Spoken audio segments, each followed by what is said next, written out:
1305,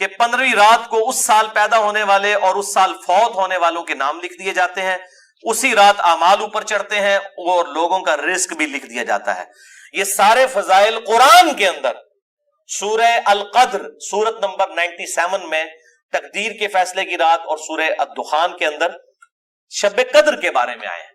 اور میرا اصول یہ ہے کہ اگر کوئی حدیث جس کو محدثین بھی ضعیف کہہ رہے ہوں اور وہ قرآن سے بھی ٹکرا رہی ہو تو اس کو ریجیکٹ کرنا بالکل آسان کام ہے۔ اس حوالے سے وہ حدیث بھی میں انشاءاللہ بعد میں بتا دیتا ہوں۔ تو یہ روایت بھی منقطع ہے، اس میں ابن حارث جو تابعی ہے اس کی سیدہ عائشہ سے کوئی ملاقات ثابت نہیں ہے، یہ منقطع روایت ہے۔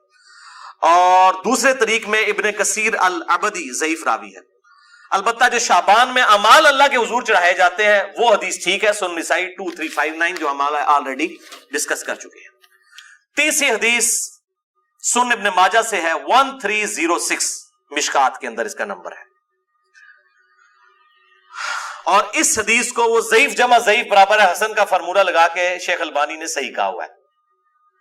اور اس میں مجھے ایک لطیفہ بھی ضمناً یاد آ گیا، آج سے کئی سال پہلے اسلام آباد میں ایک اہل حدیث عالم جو ہے وہ بریلویوں پہ گرج رہے تھے، یہ بدعت ہے اس رات میں عبادت کرنا، کوئی ثابت نہیں، کوئی حدیث نہیں۔ تو میں نے ان کو ایک چٹ لکھ کے بھیجی کہ آپ کے جو روحانی ابا جان ہیں محدث اعظم سعودیہ شیخ ناصر البانی، انہوں نے تو یہ سنن ابن ماجہ کی روایت کو جو مشکات میں 1306 ہے اس کو تو صحیح کہا ہوا ہے، تو مہربانی کر کے یہ جتنا غصہ ہے یہ البانی پہ بھی نکالیں آپ۔ تو اگر آپ کہتے ہیں اس کی اجتہادی غلطی ہے تو ان بیچاروں کو بھی اجتہادی غلطی کہہ کے چھوڑ دیں، یعنی آپ نے دوگلی پالیسی کیوں رکھی ہے؟ یا کم از کم پبلک کو بتائیں تو صحیح۔ لے جی بے شرمی کی انتہا، اس بندے نے چٹ بھی پڑھی ہے لیکن بیان نہیں کیا۔ اپنے بابے سب کو پیارے ہیں، ہمارا بابا ہمیں پیارا تو وہی صاحب ہے، بابے سب کو پیارے ہیں۔ یہ بابوں کا فتنہ بڑا خطرناک ہے، چاہے وہ کسی بھی شکل میں نکل آئے۔ تو یہ مجھے ضمناً بات یاد آ گئی اسی حدیث کے حوالے سے۔ ابو موسیٰ اشعری رضی اللہ تعالیٰ عنہ کہتے ہیں کہ نبی صلی اللہ علیہ وسلم نے فرمایا، بے شک اللہ تعالیٰ شعبان کی 15ویں رات اپنے بندوں پر خصوصی توجہ فرماتا ہے اور تمام مخلوق کو بخش دیتا ہے سوائے نمبر 1 مشرک کے اور نمبر 2 کینہ رکھنے والے کے۔ یہ انتہائی سخت ضعیف روایت ہے اور اس میں کئی حکم ہیں۔ نمبر 1 زبیر بن مسلم اور عبد الرحمن مجہول راوی ہیں، ان نون راوی ہیں، جن کا کوئی یعنی لاپتہ راوی ہیں، جن کا کوئی تعارف نہیں ہے۔ دوسرا ابن لہیہ اور ولید بن مسلم، یہ دونوں مدلس ہیں اور عام سے روایت کر رہے ہیں اور سما کی تصریح کوئی نہیں ہے۔ اور شیخ زبیر صاحب نے مشکات 1306 کے فٹ نوٹ پہ لکھا کہ اس کی جو سند ہے یہ ظلمات میں ڈوبی ہوئی ہے، یعنی کسی صورت ہی حسن درجے تک نہیں پہنچتی ہے۔ یہ تو ضعیف میں بھی سخت ترین ضعیف روایت ہے۔ اور اس میں پھر اب وہ 11,000 وولٹ والی روایت یہاں پہ بیان کر دوں جو کہتے ہیں ہم صحیح اور ضعیف کا فرق نہیں کرتے، اور میری مجبوری ہے، اس کے بغیر یہ دماغ میں ڈرل نہیں ہوتا، یہ روایت میں بیان نہ کروں تو۔ مشکات میں ہے 4902 مسند احمد اور امام بخاری کی الادب المفرد کے حوالے سے۔ امام بخاری کی بھی ساری حدیثیں صحیح نہیں ہیں، صرف صحیح بخاری کی روایتیں صحیح ہیں، الادب المفرد میں یہ ضعیف روایت ہے۔ اور اگر ہم وہ ڈاکٹر طارق قاضی صاحب کہتے ہیں ہم امام حنیفہ کے مقلد ہیں، آپ بخاری کے مقلد ہیں، اگر ہم بخاری کے مقلد ہوتے اس روایت کو صحیح مانیں۔ مشکات میں 4902 ہے کہ جو شخص اپنے جہلی نسب پر فخر کرے تو اس کو پھر تم کہو کہ تم اپنے جہلی نسب پہ فخر کرتے ہو، اسے کہو کہ اپنے باپ کی شرمگاہ کاٹ کے اپنے منہ میں رکھ لے، نعوذ باللہ من ذالک۔ اور یہ بات اس سے کنایے سے نہ کرو، ڈائریکٹ کرو۔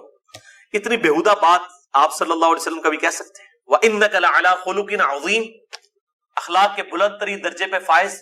اور بخاری اور مسلم کی حدیث کہ آپ صلی اللہ علیہ وآلہ وسلم میں کنواری لڑکیوں سے زیادہ شرم و حیا تھی، وہ اس قسم کی بات کر سکتے تھے؟ اس میں بھی یہی حکم ہے، اس میں حسن بصری مدلس ہے اور ان سے روایت کر رہے ہیں، اور صحیح مسلم کے مقدمے میں موجود ہے کہ مدلس کی ان والی روایت سما کی تصریح کے بغیر ضعیف ہوگی۔ مسئلہ نمبر 36 میرا سن لیں، ضعیف الاسناد اور من گھڑت احادیث کے فتنے کا تحقیقی جائزہ، جسے شوق ہو تو یہ میں نے الزامی جواب پھکی کے طور پہ یہ اینٹی وینم دیا تھا، یہ والی روایت۔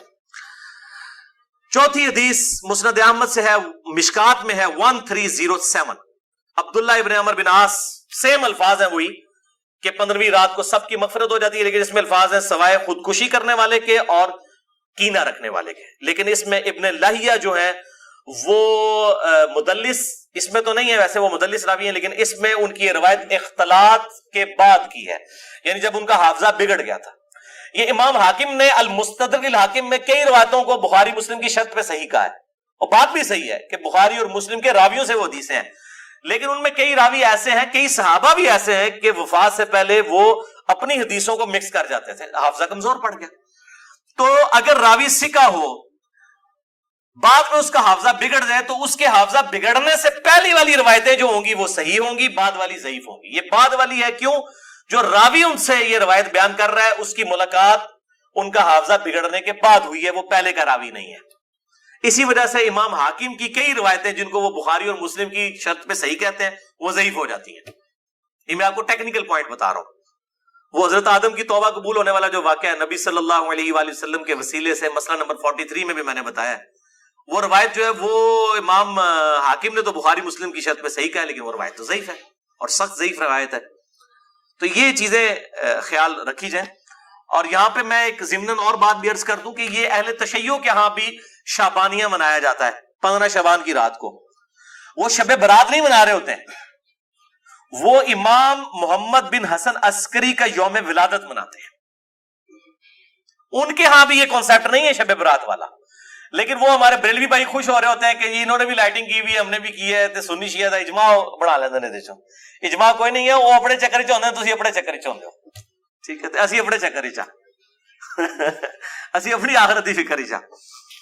تو وہ امام محمد بن حسن عسکری کا یوم ولادت۔ 5ویں حدیث سنن ابن ماجہ سے ہے، مشکات میں 1308، مولا علی رضی اللہ تعالیٰ عنہ علیہ السلام سے ہے کہ جب شعبان کی 15ویں رات ہو تو آپ صلی اللہ علیہ وسلم نے فرمایا دن کا قیام کرو، رات کا قیام کرو، دن کا روزہ رکھو۔ اب دن کا روزہ الگ سے صحیح مسلم وہ 27 جو 45 نمبر حدیث تھی اس سے ثابت ہے، اس کی وجہ سے میں نہیں، وہ الگ سے، کیونکہ غروب آفتاب سے طلوع فجر تک آسمان دنیا پر اللہ تعالی نزول فرماتا ہے اور کہتا ہے کوئی مغفرت کا طالب کہ میں اسے بخش دوں، ہے کوئی رزق مانگنے والا کہ میں اسے عطا کروں، ہے کوئی عافیت چاہنے والا کہ اسے عافیت دوں، اور یہ سلسلہ طلوع فجر تک حتی مطلع الفجر، وہ جو سورہ قدر میں شب قدر کے بارے میں آتا ہے، یہ وہی الفاظ ہیں۔ یہ روزانہ ہوتا ہے، تہائی رات آخری جب رہ جاتی ہے، بخاری مسلم کے حوالے سے میں حدیث بیان کر چکا ہوں۔ تو 15 شعبان کا روزہ جو ہے وہ معاملہ بالکل الگ ہے۔ اس حوالے سے اور کئی روایتیں ہیں، شیخ زبیر علی زئی رحمہ اللہ تعالیٰ نے ایک پورا مضمون لکھا تھا جو مقالات کی پہلی جلد کے اندر وہ مضمون موجود ہے، جسے شوق ہے تو وہ پڑھ سکتا ہے، 14-15 صفحوں کا مضمون ہے جس میں انہوں نے یہ ساری بحثیں اس کی ضعیف روایتوں کے حوالے سے کی ہیں، اور انہوں نے ہی ایک صحیح قول بھی ایک تابعی کا لکھا، لیکن چونکہ تابعی کا قول مقطوع ہوتا ہے اور تابعی اگر کوئی غیب کی بات کرے گا تو وہ ضروری نہیں کسی صحابی سے سنی ہو، وہ کسی دوسرے تابعی سے بھی سن سکتا ہے۔ صحابی کی غیبی خبر جو ہے نا بیان کی ہوئی وہ امپلائڈ ہے کہ نبی صلی اللہ علیہ وآلہ وسلم سے سنی ہے۔ صحابی کی جو مرسل ہے وہ ایکسیپٹیبل ہے، اسے ہم موقوف روایت کہتے ہیں۔ تابعی کی مرسل ایکسیپٹیبل نہیں، اس کو ہم مقطوع کہتے ہیں، یہ غیبی خبر سے متعلق ہے، لیکن یہ تابعی تک قول ثابت ہے۔ اس کا مطلب یہ ہوا کہ اس زمانے میں بھی یہ مسئلہ موجود تھا۔ مکحول تابعی ہیں شام کے، یہ مشہور تابعی ہیں، اور ان کے بارے میں مشہور ہے کہ اکثر مرسل روایتیں چھوٹے ہوئے واسطوں والی بیان کرتے تھے۔ شعب الایمان امام بیہقی کی کتاب میں انٹرنیشنل نمبر کے مطابق 3671 نمبر یہ روایت ہے، وہ کہتے ہیں کہ 15ویں شعبان کو اللہ تعالیٰ زمین والوں کی طرف متوجہ ہوتا ہے، 15ویں شعبان کی رات کو، اور کافر اور کینہ رکھنے والے کے سوا سب کو بخش دیتا ہے۔ اب یہ روایتیں اتنی زیادہ ہیں کہ اس کی وجہ سے بعض اہل حدیث علماء کا بھی یہ موقف ہے کہ کچھ نہ کچھ اس کی اصل موجود ہے۔ اکثر تو نہیں مانتے لیکن کچھ اہل حدیث علماء بھی مانتے ہیں، اور دیوبند بریلوی تو ویسے ہی مانتے ہیں۔ اور میرا موقف شروع سے جو تھا وہی ہے کہ میں ہمیشہ فتویٰ نہیں لگاتا، خود کرتا نہیں ہوں، کسی پہ فتویٰ نہیں لگاتا۔ میرا مسئلہ نمبر 44 پرانا بھی سن لیں، اور اب یہ نیا بھی آج ریکارڈ ہو رہا ہے، میرا موقف وہی تھا 5 سال پہلے بھی، اور باقی میں خود کیوں نہیں کرتا، جب تک کوئی چیز اتھینٹیکیٹ نہ ہو جائے تو نہیں کرنی چاہیے۔ یہ اکثر کہتے ہیں نیکی کا کام ہے، خیر ہے کرنے دو جی، لوگ سال کے بعد اگر کوئی نکلی ہے عبادت کے لیے، تو میرے بھائی سال کے بعد لوگ عید کی نماز کے لیے نکلتے ہیں، تو آپ عید کی اذان کیوں نہیں دیتے ہیں لوگوں کو بلانے کے لیے؟ نہیں جی ثابت نہیں ہے، تو کیا ثابت نہ ہوئی تو کیا ہوا، گناہ کا کام تو نہیں ہے، دے دیا کرے اذان۔ سال بعد لوگوں نے عید پڑھنے کے لیے نکلنا ہوتا ہے، پکیجے الزامی جواب، اینٹی وینم لاجیکل آنسر، تو کہیں گے نہیں جی ثابت نہیں۔ بھئی آپ کا تو فارمولا تھا ثابت ہو یا نہ ہو، نیکی کا کام ہے تو کر لیں، تو عید کی اذان دے دیں، جنازے کی اذان دے دیں، کیوں نہیں دیتے؟ کہتے ہیں جی نبی صلی اللہ علیہ وآلہ وسلم سے ثابت نہیں. ہم بھی یہی کہہ رہے ہیں. اور پھر اس حدیث کو بھی یاد کر لیں جو صحیح مسلم میں 2684 اور مشکات میں 2052 ہے کہ آپ صلی اللہ علیہ وآلہ وسلم نے جمعے کے دن کو اور جمعے کی رات یعنی شب جمعہ کو قیام کے لیے مخصوص کر لینا، یعنی میں نے صرف یہ اسی میں ہی قیام کرنا ہے، اس سے منع فرمایا ہے. اور الا یہ کہ کسی کے روزے پہلے سے چلتے آ رہے ہوں یا کوئی پرٹیکولر روزہ آ جائے، جس طرح 10 محرم کا روزہ آ گیا یا یوم عرفہ کا، وہ رکھ سکتا ہے، اس کے علاوہ نہیں.